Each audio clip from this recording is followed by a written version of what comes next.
How's it going, YouTube? Coming today with another video. And today, guys, what I bring to you is my case tournament Tourney report. And I really do want to just say that I really love the list that I'm playing right now. I made a couple changes that were really impactful, so we'll talk about that too. I only took one loss in that entire tournament, and that was to literally just a misplay on my part. Sometimes turns get really long and you forget about certain effects, and we'll talk about what happened. But other than that, like, the list played out wonderfully, and I want to show you what that was today. We'll kind of talk about the theory behind the cards that I played. But round one, I ended up walking in there and I played against Melfi Try. My hand was really insane, and he had like Rugal, Omen, and like another monster and a Revolt. I forced the Revolt with Duster, and then he summoned Baron Blossom, and I like double anchored, like stole his Rugal and his Omen, made access code, and like popped both of his monsters and just attacked for game turn 2. And then the next round, like game 2, I ended up just going back and doing virtually the same thing, but like I like Lightning Stormed them. I had like Ray, and then I had like Engage, Anchor, like there I had a lot, and it was just, I was not losing that game. Game 2, I played against Despia, and so I made a change in my deck list. I'm starting to play mine again slowly, so I put in a copy of mine, and so he starts off game 1 and he summons double Masquerade, set branded in red, and I just paid 12, activated mine, and it was game. Game 2, I ended up just getting out resourced, and then game 3, there wasn't much time left, and then I kaiju'd his Masquerade, summoned my own kaiju, summoned Ray Rose, crashed the kaijus, hit him for like 45. It was insane. It was crazy. So I ended up winning that matchup against Despia. Round 3, I ended up losing to VW, and that's because we made it to game 3, and he had Final Sigma, he had Nian Nian, and he had a Shen Shen in Graveyard, and I didn't really have that much, but I didn't send Engage to the Graveyard because I had both my burners in the grave, and I needed a burner because I was pretty sure that if I killed his Nian Nian and then I banished his Shen Shen, because he was on limited like resources, he already ripped Desires too, I didn't really think that he'd have anything to like summon and target, because I also had Anchor to steal whatever he normaled, so he literally had to have exactly Kowloon or King Lung. So I was like, if I clear the monster and I get rid of Shen Shen, he has nothing to target. So then I like got Burner, popped his Nian, I got Shark Cannon, banished his Shen Shen, and then I realized that I could have gotten Engage and then broke his board on the next turn, because he ended up killing my Shizuku and banishing my Ray, so I couldn't bring it back. And so that was a really big issue, and then I had nothing to play back into him, but he also had nothing the next turn, and I top decked Area 0, so if I would have gotten the Engage there, it would have been game, because the thing that I didn't realize was that his Nian was summoned off of E-Telly, but it was such a long turn that I just completely forgot. Like, it was a very, very intense game 3, and it was a good game, but I definitely forgot about E-Telly. That was on my own accord. So I ended up taking an L there. And then round 4, I played against none other than Goon Turbo, Dark Magician. So you guys know everything about Goon versus Striker, right? Like, it's a rough time. So I was like, like, okay. And so he like rolled out his mat, and I saw Dark Magician on it, and I was like, oh no. And I won the die roll. I was like, I'm always blind second, but I'm going first. And so I was like, I really hope I'm not playing against Dark Magician. And then I like set Cosmic, Shark Cannon, and made Shizuku and added Engage, and he goes normal summon Magician's Rod, and I was like, oh no. And so I was like, this is bad. And so then he activates Dark Magician Circle, and I banish it with Cosmic. And he goes Magician Souls, and I was like, oh no, I have no negate. And he goes Anaconda, summon Goon, and I was like, game 2.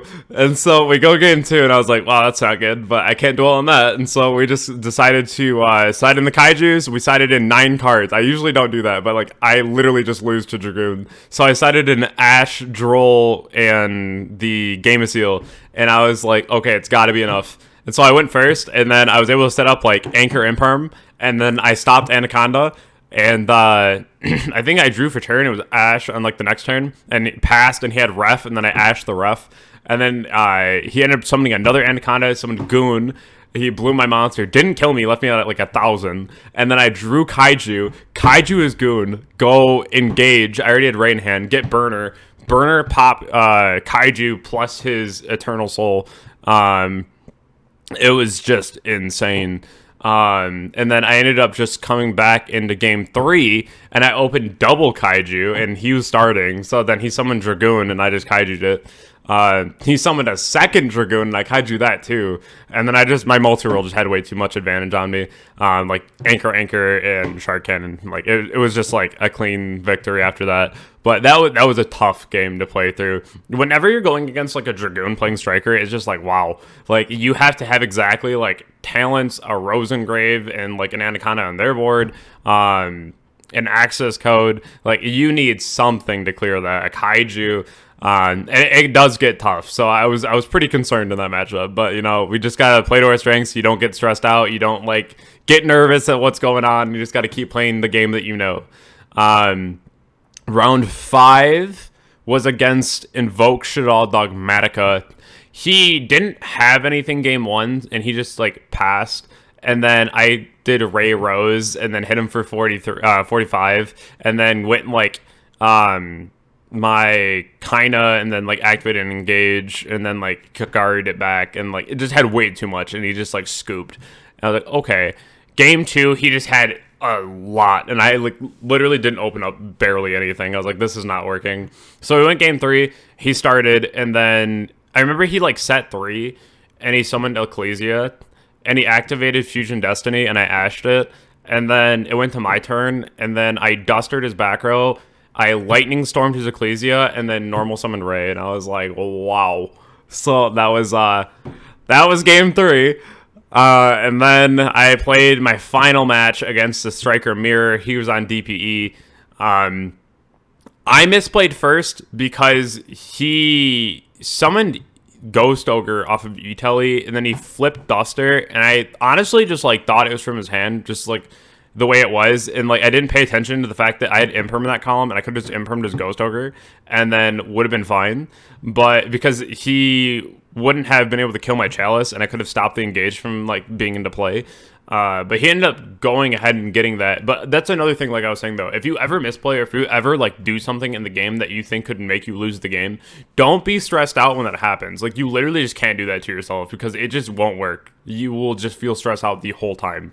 So one of the most important things that you have to do is honestly just keep collected, and just understand that you know your deck and you know what it does. So like after that, I was like, okay, this is fine, and made my play, added engage, and I was like, he can't kill me, so like it's okay. He had DP, I Shark Handed it.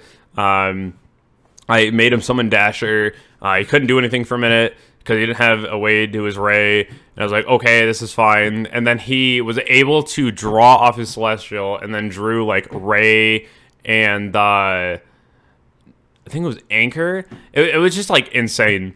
And we ended up grinding really long though, like a really long grind. And then he like Shark Cannon summoned my Link from my graveyard, and then went Hulk summoned Veiler after he searched Ego Booster, and then made Celine with the Hulk and the Needle Fiber. But he already had my Link in the main monster zone, so like the Ego Booster just wasn't gonna happen. And so then I just like stole the Celine with my Widow Anchor, and then he passed, and then I just like stole it back mid access code, popped all his back row and his monster, and just like won the game.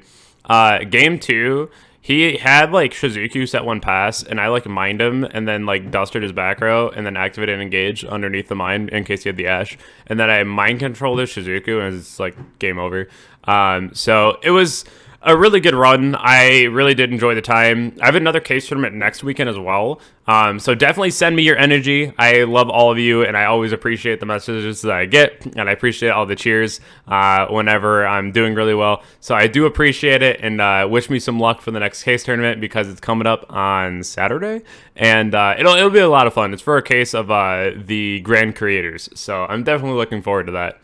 Now we should hop right on into the deck profile so we can kind of explain some card choices. All right, we're back with the deck profile, and you guys all know that I love Striker. This deck is fantastic. It's honestly just so lovely, especially playing blind second. It's so crazy because a lot of people just aren't prepared for it. Like the amount of blowout cards that you just play is just insane. And the fact that like when you blind second, you can just crack an entire Sword Soul board with literally 1 Chalice, 1 Burner. It's just insane. You just go like Burner, target Chi Chao, and then they go Baron Negate, and you go Chain Chalice, and then like their blackout is like null and void. Their Chixiao is dead, and then their Baron negate is wasted. Like it's pretty insane. So I'm going to be going over the main first, of course. So I'm not going to explain 3-ray, but 3-ray, 2 rows. I would never go over 2 rows. I just don't like seeing this card in my hand in general, unless we're talking about the mirror match. In the mirror match, you have to prioritize this over ray, because this is just inherently better because of negating their ray and shutting off their back row. This card is just so absurd. So I really do like it then, but other than that, like, the effect on the grave never really happens as much as I want it to, like nearly never, honestly. But a lot of people play 3 because you just need to see a pilot or you're dead. But at the same time, I don't really feel like you need to, especially when you're going second. You have an additional card in hand. Like, it's just fine to run 2. Moving forward, though, I play only 6 hand traps. I play triple Nibiru and then triple Imperm. I think this is fine. A lot of people are starting to respect the Nibiru in the main deck, but you still see a lot of people that just don't. Even if you're playing against Sword Soul and they go like normal use summon token, and they go like long young summon token, then make Baron Fist summon, you still like end of their turn just like Nibiru them because it wastes the Baron negate, and then it's not a problem. But other than that, like, these are just the most optimal ones. I don't run Valor. A lot of people ask me that. I also don't run the Hulk line because I don't really like the fact that it's so fragile. I'd rather have the Nightmares to, like, break a board versus just, like, going into Hulk and just hoping I don't get ashed on that Valor or Impermed. It's just really not that great at that point. And it happens a lot more now, more than ever, because everyone's trying to Ash Fusion Destiny. They're all main decking like Imperm Valor. It's just very common. So I just prefer to not run that. But these have always been good. So, it's just always a good time. As for spells, we have triple of the Anchor. I play 2 Area 0. I think this is just correct, because if you're playing Nibiru, like, you have to have a way to clear your own Nibiru if needed be. And if you only have like 1 Area 0 and 1 multi-roll, like, the odds that you actually are able to clear your actual monster is really, really tough. Because you have to at least draw like Ray Rose at that point to like try to out it, and if they already have like DP on their board or something, they just pop your normal summon if you summon Rose. So like in that situation, it had to be exactly Ray that you'd have to draw to clear your Nibiru. So I think playing 2 is just optimal. I think it's fine, honestly. It's still pretty good. I'd never brick on that card, so I think it's worth it. Double Shark Cannon. Some people play 1. This card's absurd, especially the DP in the meta right now. Definitely would rather just run 2. Especially if you're playing against like Scythe the deck, right? You can just go ahead and banish the Scythe out of their graveyard. There's multiple applications for this card. The card's insane. I main deck Double Burner. Next format, probably going to cut this down to 1 because of Prank Kids and how just absurd that deck is and how much this card just doesn't matter versus that. Unless you're able to like bell them, right? So right now this card's insane. Next format, I'm still debating on it, but this will probably go to 1. The next card here, I actually just don't own these. I borrowed them from a friend. Triple Lightning Storm.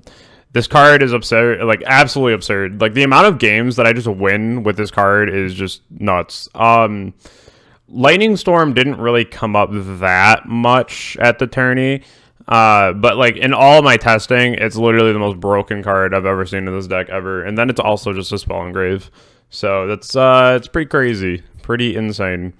I played Triple Chalice. A lot of people play Droplet instead. I think that Droplet is pretty terrible in Striker personally.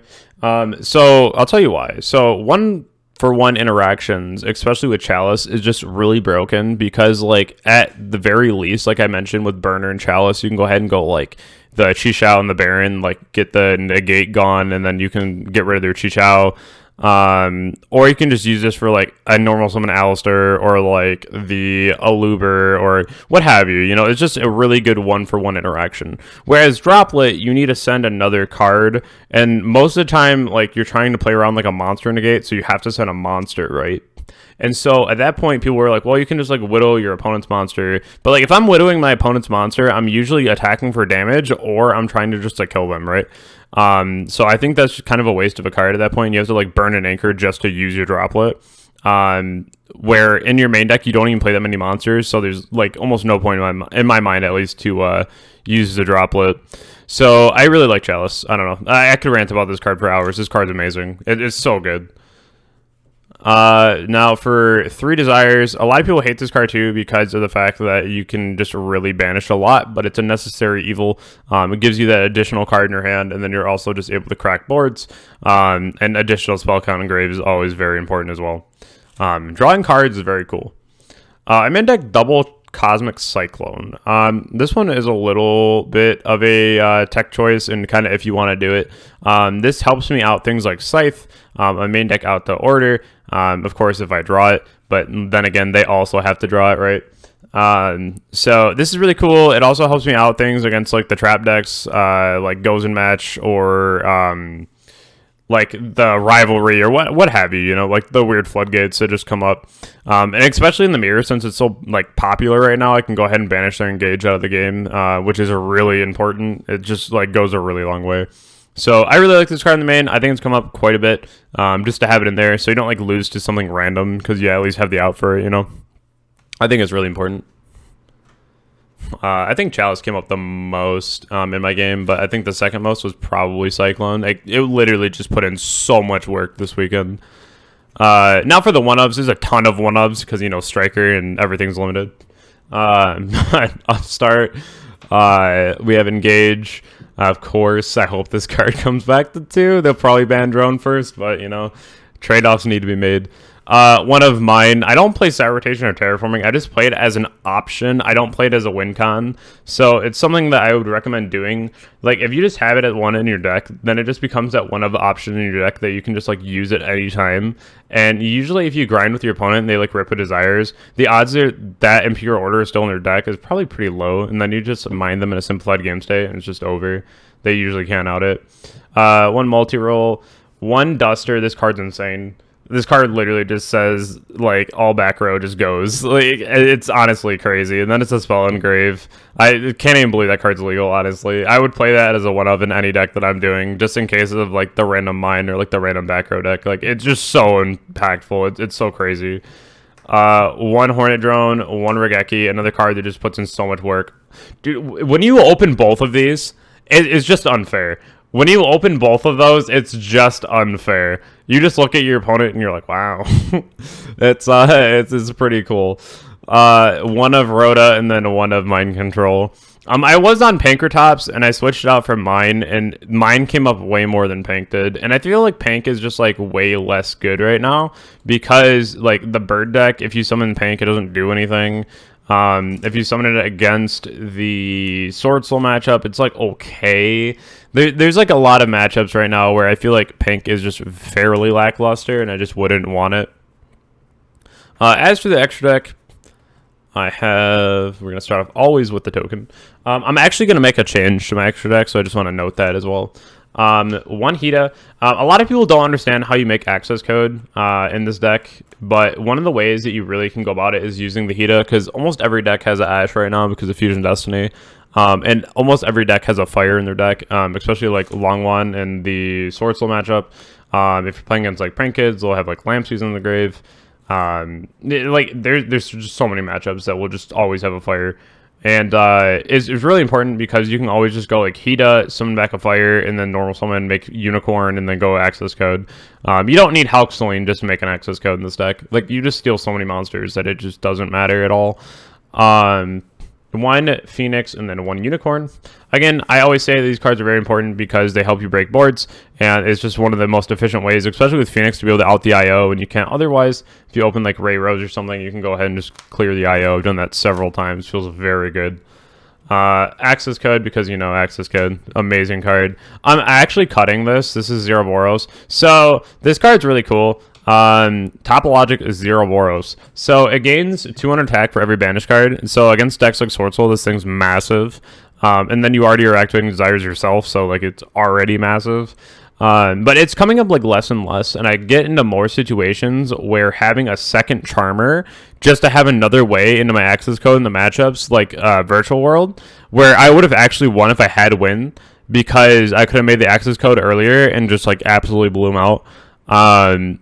unfortunate, but like I'm cutting this and I'm gonna put in Win the Wind Charmer, and then I'm just gonna play 2 Charmers because whatever way you can just go into your X's code, like your extra deck literally doesn't matter. Like these cards, because the only thing that you really need to win with is like your striker cards, right? Like if you push your X's code, then that means that like you really have everything, right? But like this deck is so versatile that like you can just win off of your striker links alone. Because you got to remember too, like we didn't have Axis code, like we had Boral Sword, like we had to play through back row, right? We had to play through ridiculous things before, and so it's really just an ever-changing extra deck, and things that happen here are like less important. I think Phoenix is like the most important, and then like your Charmers to get into a Link 4 is really important. But like the Link 4s that we play is always changing, right? It used to be Boral Sword Bomber, and now it's Axis Code 0 Boros. So I'm just going to play like the Win and then play Axis Code. I think it's better because like if you are already in a position to go Axis Code, like you need to have as many ways to it as possible. So you're not just like auto losing against like Bird because they didn't have a Fire Engraved, right? So I think that's really important to note here. One Zeke, I really want to run a second one horribly, but like TCG says there's not enough room. Master Duel says you can run as many as you want because there's only one Kagari. So I really want to be able to run the second one, but you know, it's so tight in the extra deck that you really can't. One Kinda, I just always say that it's unfortunate that we don't run 2 anymore. Back in Eternal format, we had to run 2. So I thought that was really funny. That was always the first card to get cut, but it was always like one card that we said that we'd never cut below 2. Like it was too important. But here we are in today's game, you know, and we just run 1. So I just think it's funny how the deck changes like that over time. 2 Hayata, you don't need the 3rd. You really don't. If you ever need the 3rd, you're already in a losing position and you don't need to be in that position. So always just run 2. Triple Kag and then triple Shizuku. Always the best, you know, it's just being able to run as many of the Power Rangers, as I call them. I think it's funny just because they're all like different attribute. I've like actually thought about running Protoss in this deck just because, but there's like no way to search it. You'd have to like hard draw it, but I think it'd still kind of funny though, because you could like summon your Shizuku and you can go Protoss and you can blow up your Shizuku, call water, and then Sword Soul can't play the game. It's kind of great. As for my sideboard, I have triple Ash. So a lot of people ask me why I sideboard Ash, and so I side Ash because if you're playing against like Eldlik or like the Striker Mirror, Ash becomes a lot better. If you're playing against decks like Bird Up, even like Drytron, like this card becomes so bad. Like it just becomes very mediocre, and it's just something that I wouldn't want to have in my main deck versus like my blowout cards, because this alone doesn't do enough. You can like Ash like Alpha or like the Ben 10, but like if it's Drytron and you're playing against someone who's played the deck for a long time, like a lot of times they can just like combo through that anyway and summon Ultimateness. And then this card just never mattered. So I just think this is really lackluster. That's why I like Imperm more, because you can like at least Imperm Fafnir, which is way more impactful. But against the rogue strategies in like Sky and more importantly Eldlik, this card is just really insane. So that's why I sideboard Ash. Triple Droll, this used to be a word of thought that you would never put in Droll and Striker because you can't capitalize on the next turn. But here's the thing, when Bird doesn't give you a next turn because you're not able to Droll them, you never even get to see whatever else card would have been here. So that's why I think that Droll is way better, because if you're playing against Bird, you literally just need a way to tell them no. Stop. Like they need to like just stop making that huge board, you know. And this is the way that you really go about that.